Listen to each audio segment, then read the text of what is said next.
the final part of our Progression Academy, our first ever Progression Academy.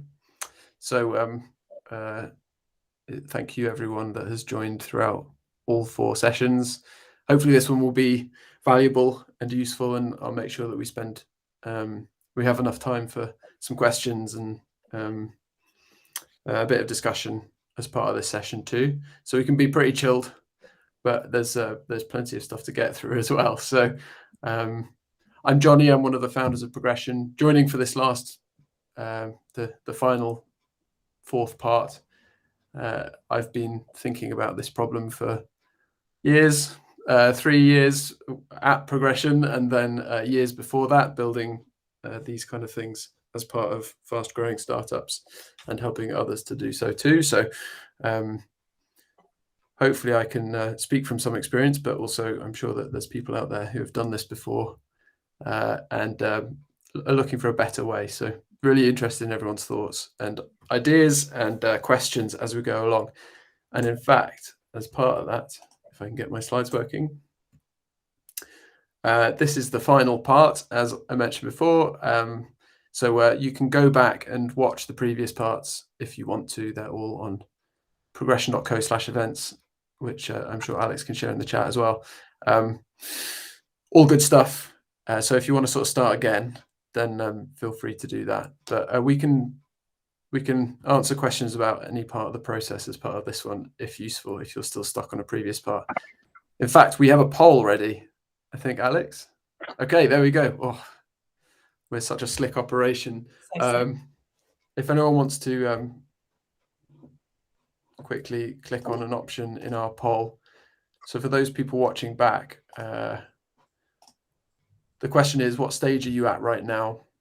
And roughly we're talking about the 4 stages on this screen. So planning, building, launching, and post-launch. If anyone wants to add a vote, then names aren't recorded, so you can do it anonymously. Looks like we've got 2 for planning and 1 for launching. Okay, well, anonymous, but whoever's launching, well done. You've made it through a bunch of challenges already, so congratulations there. Hopefully we can get everyone there. Is that you, Sarah? No, I'm still in the early stages of drafting, and the mountain is ahead. Okay, it is surmountable. We promise. We've seen it happen. Yeah. I mean, not to steer this off track, I think my biggest point of anxiety is getting champions and getting people's buy-in, and then remapping everybody. Like, opinions are all over the place. I've lived through this once, and it is very taxing because it's not a black and white thing. So that's my anxiety pain point. Absolutely. There's the content, and then there's all the change, change and working out how to navigate change. So yeah, absolutely. I think that's what this session is a lot of that's gonna. We can talk about that during the session. I think it's really, really important to not underestimate that part. Okay, let's get into it. Otherwise, I will waffle and we will run out of time. So we're going to talk about when is the right time to ship, and then when you think it is the right time, how to actually do it, and then really importantly, how much we believe in the idea that once you've shipped your first version, then sure, you can chill for a bit, but then it's a product that needs to be maintained. It's not just that one-off project. So making sure that people are actually engaging with it. KJ, no worries. Engaging with it. How can you improve it over time? You're definitely not going to get the content right first time, and there'll be tweaks to be made. So how do we maintain quality and keep working on it? And then final bonus, which is the value of actually sharing the work that you've done beyond the organization, which is I can speak to some customers that have been really successful with that too. So okay, first of all, Progression. Has anyone not signed up yet or doesn't have that much familiarity with the product? I can do a really quick whip through. Okay, I'll assume everyone is reasonably familiar. You can see on this screen, progression allows you to build out progression frameworks, career pathways, whatever you want to call them. So you can give everyone visibility over not just the content and the expectations, skills, levels, but you can also add people to those different positions, and they can see where each other are, and then they can go on and compare their skills versus the skills they need, and then start to log evidence and go through what we call check-ins, which is those skills assessments that's so important for getting insights into where you stand, and very useful for managers and everyone in the organization to see where the skills live and who is really growing fast and who needs support. So that's sort of that's what progression aims to do. It's a complex problem, and hopefully progression helps to solve it. I'm not going to talk too much about the app though today. So the first question that you may be asking is, when is the right time to ship? And it's really easy to just get stuck in iteration mode before rolling out and thinking it's not quite ready yet. My strong opinion is to ship early and ship or share a version of your content which is intentionally work in progress as much as possible. Not necessarily with everyone, but with a group of people. It should have the basics in it. It should ideally have those teams, positions, and descriptions. Everyone's role should be reasonably fleshed out. But I think when we get into skills, it's very easy to over-egg it in that initial version and try and cover off everything, write everything to the nth degree. Actually, what we see is most powerful as a first release is to keep it really simple. So if you're building out your content, and some people here I know are doing that, and you're counting 10, 20, 30 skills or competencies per role, then it may be worth cutting that right down and doing something simple and then adding more stuff in later, which is just makes your life a little bit easier, reduces the cost of doing the work, and also allows people to input at an earlier state, which is really nice for getting everyone's buy-in. So my short answer to is my framework ready to ship is sooner than you think. And within progression, you can do all sorts of things like invite admins and editors to be able to review, give feedback, add comments, that kind of thing too, which we'll get into in a second. Should I pilot is another really good question that we are asked frequently, especially when new teams sign up and they have something ready, but getting everything ready is an enormous amount of work, and they want to just see the end-to-end experience of using progression. They want to try it out and see what a check-in feels like, and see what the team think, and see what the data looks like the other end. So we really encourage that you start with a team, start with a small piece of content, reduce the size of your work, and then you'll get that feedback early and you can iterate, and then anything that you do after you've learned will be that much better. So definitely when it comes to things like check-ins, pick. It might be one team or one reporting line, one manager who's really, really chomping at the bit for this. Give them access, let them go through that process, and then they'll give you a ton of feedback that will help you understand how to then message progression and the process to a broader group. Just pause for a second. I want to make sure that there is a little opportunity for questions or thoughts. Is anyone thinking about piloting, or is anyone wondering about when the right time is to roll out? I can answer. I don't think that we will do a pilot. But I do think that we will get your point of the managers who are asking for it. We'll have one-on-ones and we'll loop them in. But I feel like piloting it, or it's a balance of, if you open it up for too much feedback, then you have sessions that become unproductive. So yeah. I think we're just going to start like section by section in terms of the business. So we'll start with this group and then we'll roll out and then move on to another group and all of that. But we're avoiding pilots. Okay.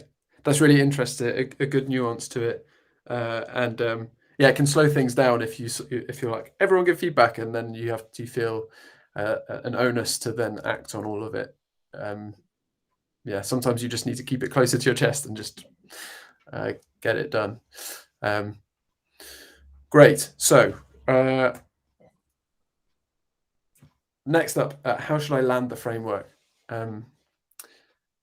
We actually see a lot of the teams that roll out think really hard and actually share back with us the internal communications they're going through to sort of describe not just progression as a product and how you use it, but actually what this means, what the implications are for people's day-to-day and their careers, of course, but then also how they navigate one-to-ones, when they use this kind of thing alongside other tools that you have. So really important to have a good think about that. In fact, we've joined customers all hands or town halls where this is being rolled out, and then we can answer any questions on behalf of progression to sort of support from that side. But yeah, I think Sarah, you were speaking before about the not underestimating this, keeping it really simple and making it clear why you're doing this project. Maybe if you've heard feedback from the team that there's frustration about lack of clarity over careers, which is a very common reason to start building out your progression framework, lead with that. Say, we heard from you that this is something that you want from us. We're delivering it back to you. Here's how we think it should be used. We'd love your feedback. But yeah, I mean, probably teaching you all how to suck eggs. I don't know if that's a phrase that is international or just something that we say in the UK, but may seem very obvious that you need to think about this stuff, and change management is so much of what you do and think about anyway. Has anyone got any tricks here? Tricks and tips?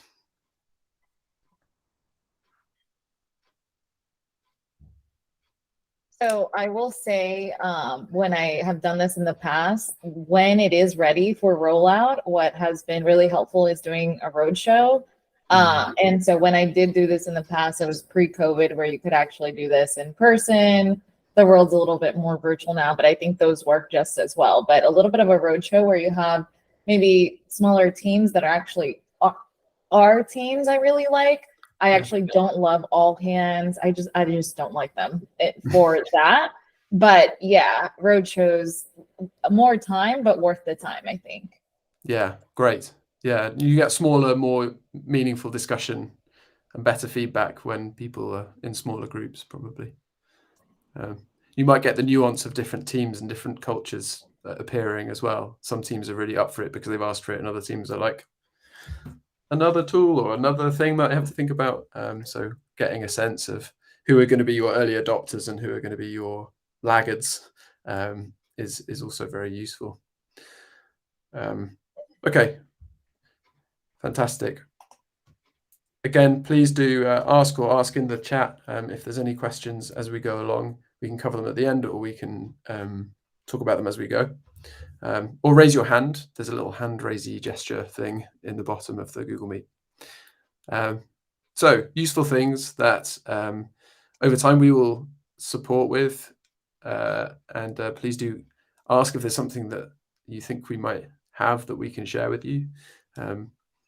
But here are some things that we think work really well. I mean, obviously manager training is very important. Your managers are going to be the people that use this day to day. They need to feel confident in understanding not just how a product works, so if you're choosing to use progression, but also how to navigate difficult situations, how to be aligned across groups of managers at the same level. So if you have 10 engineering managers, making sure that they're all aligned and are going to use the framework consistently and assess people in the same way. It's really, really important there. Another useful tip is to, if you have a wiki or something like that, make sure that you've got links out for everyone to understand how to use progression as well. So watch this space for more demo videos from us and more support there. And we do have a help section as well if you're using progression, and a supportive team. But these are some other things that is definitely worth thinking about. Next up, how can I gather feedback? We actually have a feature we just released around this, so I'll do a quick plug, if I may. As you go through a round of check-ins, we now have a button on the check-in, which allows people to give feedback on their position or a skill within their position. So what you can do, we think is a really compelling way to get people excited about progression, but also feeling how it works, is to ask people to do a round of check-ins and actually treat it not just, I mean, you could take it seriously as a skill assessment for them. No reason why you can't do that. But actually what you could equally do is say, you know what, we're going to go through this together. This is going to be us testing how it works. It's going to be us looking at the content together and making sure you get any opportunity to give feedback. They can click that button. That then adds a comment into the relevant position and on the right skill, so that then you can sort of gather them together. They're all only visible to editors and admins. So you can then go through that improvement process with knowing that everyone's had an opportunity to give feedback. If you're not using progression, or if you want to do it a different way, absolutely just make sure that there's an opportunity as people start using the framework, a very clear channel to be able to give feedback. We actually find that for employees starting to engage with progression, the first time they really read the content is when they're actually having to write about themselves around it. So it may be that starting those check-ins is the best way to get feedback, and positioning it as this is something that actually will influence whether we improve the content, and we'll make tweaks to that, as well as talking about how you're doing, is a really good opportunity. So complete an initial round of check-ins of progression. We also just have commenting functionality within the product, so you can just comment on these things too. The other thing you can do, and if you're doing employee engagement surveys already and you're here because there's been a concern about an answer in an engagement survey, then do another one. Make sure that you've got a baseline from pre-launch, and then give it 3 months once it's all rolled out, and see if you've been able to move those numbers. Hopefully, if you've rolled it out well, everyone's got access and visibility, then that should be something that moves a number there. And if not, you can ask why not. Sarah, did you have anything to add there, or does anyone else have any thoughts? Okay. So as I've spoken about before, the work unfortunately doesn't end after rollout, but we try and make it as easy as possible to get that feedback continuously. So during those check-ins and during regular usage of progression, you can give feedback, but you should build in an expectation that every few months, or every build-up of feedback, or maybe every review cycle, if you want to do your check-ins or sort of run performance using progression every cycle, there is an opportunity to then iterate. So building in a little bit of business as usual work around improving the content means that it won't ever get so stale that you end up just having to start again, which is common when your content has gone everywhere and you lose control over it and you're not sure how to bring it all back together. People end up sort of ripping it up and going again. So we want to really avoid that, because that's then all of this work starting all over. So maintaining it, giving it a spring clean, very, very important. So actually, this is very similar to some of the things I've already talked about. There's one, the bottom bullet point of this is maybe slightly counterintuitive, but important, which is making small tweaks and improving things, the broken window effect, making sure that you make those improvements, do that spring cleaning swiftly, feedback to the person who's maybe given you given you some feedback, let them know that it's updated. Very soon in progression, we will resurface a feature that we've had for a long time, which is change history, basically. So you'll be able to see what's changed in any position over time and who's made those changes. So that's really useful for just being able to say, look, you gave us feedback on this on your role. We've made these changes. You can have a look at this sidebar and see exactly what's changed and when we made the change, so people don't lose track of what the expectations are and suddenly feel like those expectations have changed under their feet. So because you've got that visibility, you can more confidently make improvements and then undo them if it's been unpopular. Any opportunity to just spruce, really important. So the final part really is once you've done all of that and it feels good, then there are extra ways to leverage your framework. And we've seen, in fact, I think Alex can share a link. We've seen other companies be really successful sharing their framework for hiring purposes. So if you're looking to hire, then being able to drive candidates to the open version of your content, so they can see what the expectations of their role might be. They can use it to prep for an interview, but then they can also see what the future might hold for them as well. And it demonstrates that the company is really thinking about careers. So there's a real added value to doing that. It's really easy in progression. You can just click in the top nav of any team. You can just make your team public. You can write a bio for the organization. You can even add open roles to be really clear about where you're hiring. And as of this week, you can add multiple salary bands to a role. So if you're hiring internationally and you want to make your salaries public, soon you're going to have to be public in various parts of the world, then you can power that through progression as well. So compensation and expectations around competencies or skills really do go hand in hand. And to be able to link those two things together, so for this salary band or for this set of skills, this is what I would expect to pay, is a sort of a superpower bit of data that you should be able to use to make sure that you're paying people correctly and matching their expectations, but also giving people lots of visibility over what the bands are. I don't know if anyone's thinking about starting the journey of public salary bands or has already done that internally.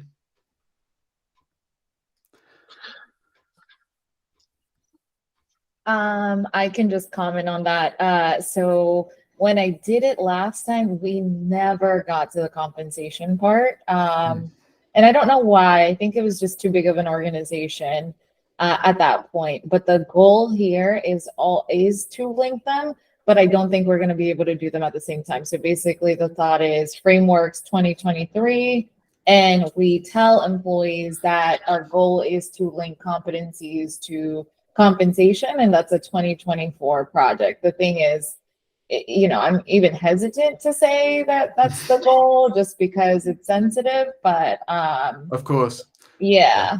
These things are difficult. Each one has its own set of challenges, and candidly, we've had a single salary band available in progression for a while, but we're just now rolling out multiple, so we're becoming more useful to be able to do that. But in doing so, also learning a lot about the new challenges that raises, and absolutely trying to tie it all together into one project. To go back to the earlier slide about keeping it small, trying to bundle it into one project is you're setting yourself up for pain and slowing everything down. So I think that's a good idea, Sarah.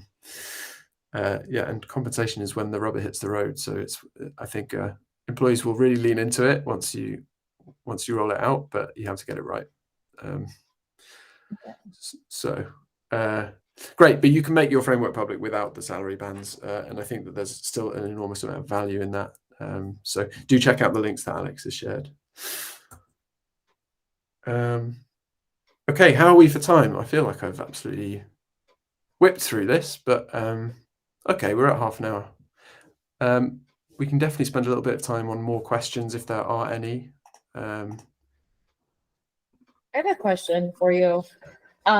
So could you share any kind of best practices or lessons learned related to building this for professional services / consulting companies? So we are not a product company. We are a product. Our product is a team of experts, and that can help a government body. That can help clients navigate government body regulations. So really regulatory consultants in a way. So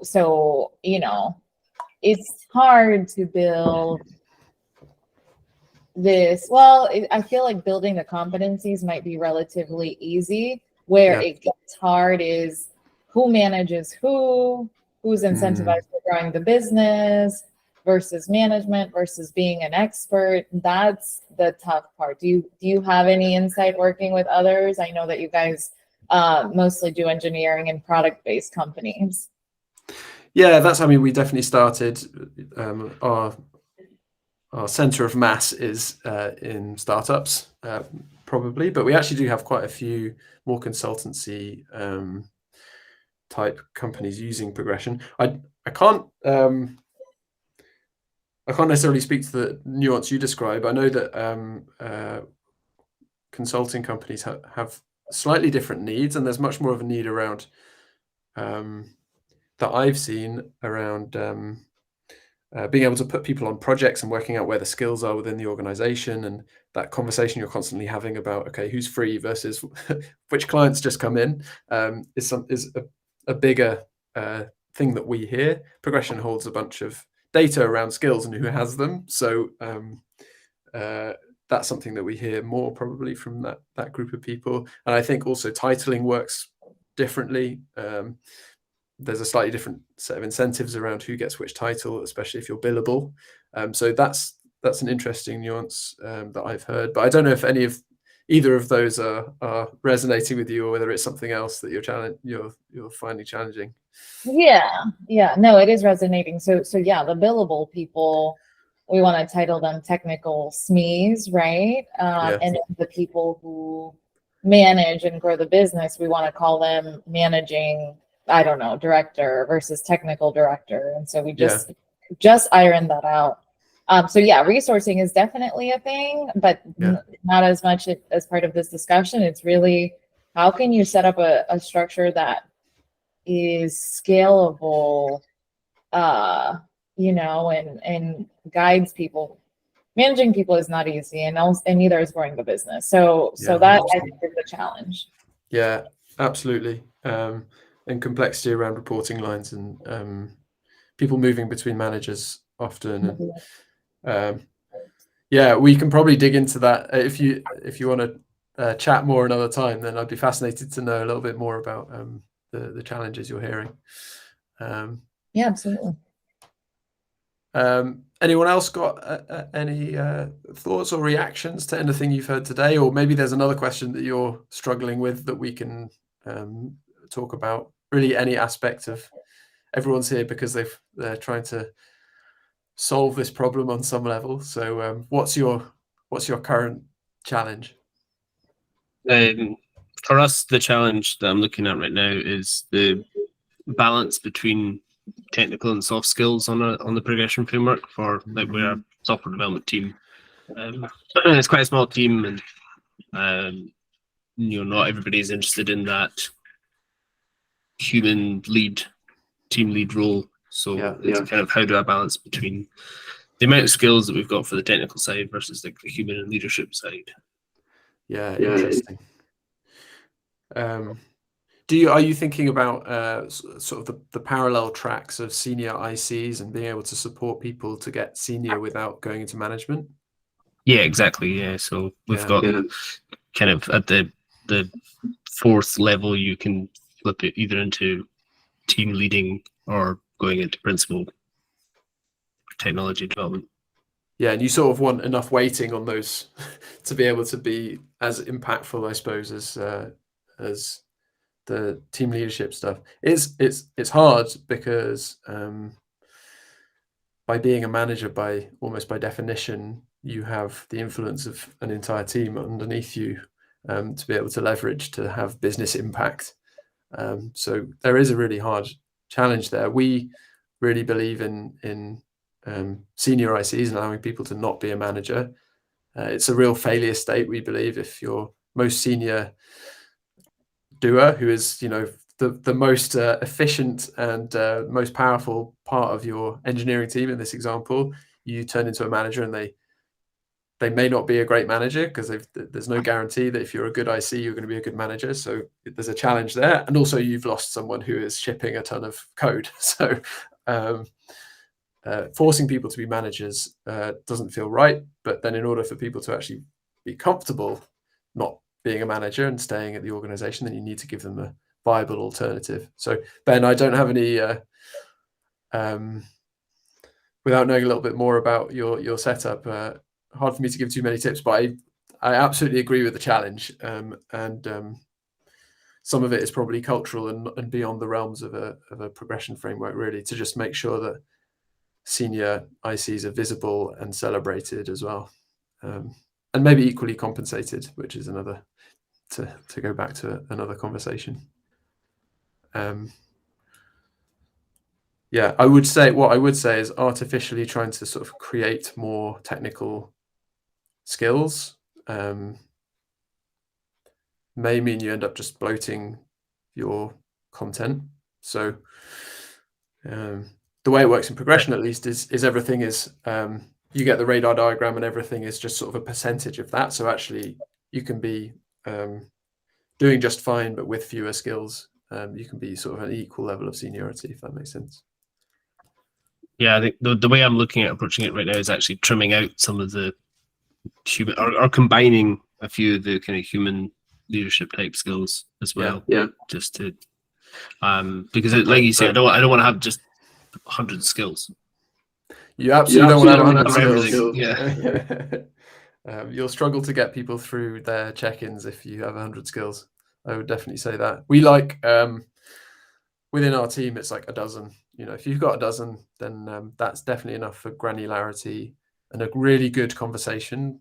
So the best bit, the payoff for all of this work, is a manager having a really good conversation with their report, everyone coming away from it with a really clear action plan, whether it's gone well or not, whether they're exceeding expectations or still getting there. So the tighter the content, the easier that conversation will be, and the less time intensive it will be for your managers, and they'll thank you for that. Great.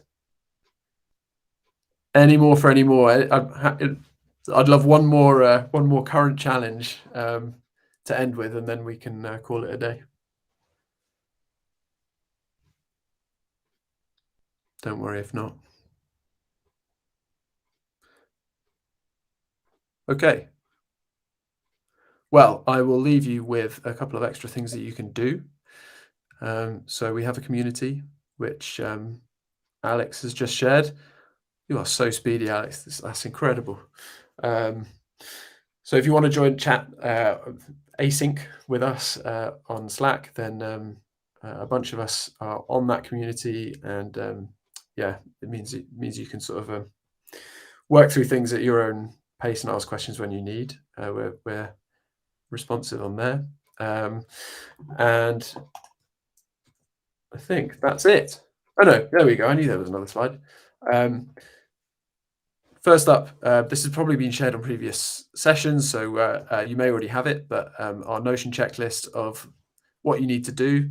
It's definitely a starting point. There'll be nuances to what you're trying to achieve that you'll want to flesh it out a little bit or change some things, but it just gives you sort of a simple linear journey through going through this process.